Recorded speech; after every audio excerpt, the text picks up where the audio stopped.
দেখছেন 24 ঘন্টা India TV, সর্বদা সবার পাশে সবার মাঝে।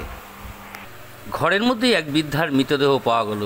জানা যায় আজ সকালে তার নিজের ঘরের মধ্যেই ওই মৃতদেহ পাওয়া যায় ওই বৃদ্ধার।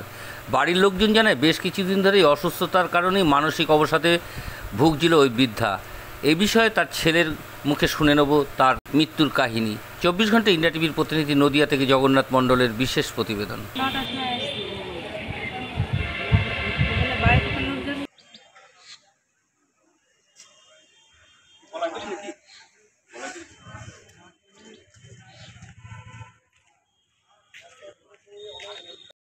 আমি সকালবেলায় গ্রামে মাছ নিয়ে গেছি। আচ্ছা, এই খানটিকে আগে একজনা বললে তো তাড়াতাড়ি বাড়ি চলে যাও। কি দেখলেন এসে? হ্যাঁ, আজকে আমি কিছুই দেখতে পারিনি, আমি কেবল দেখে নাকি দাঁড়াচ্ছি।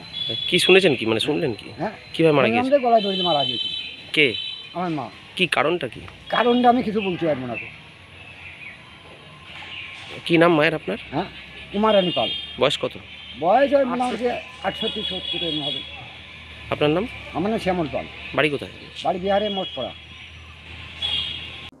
আজ এ পর্যন্ত। সঙ্গে রাখুন 24 ঘন্টা ইন্ডিয়া টিভি। দেখতে থাকুন সব জেলার সব খবর সবার আগে 24 ঘন্টা ইন্ডিয়া টিভির পর্দায়। নমস্কার।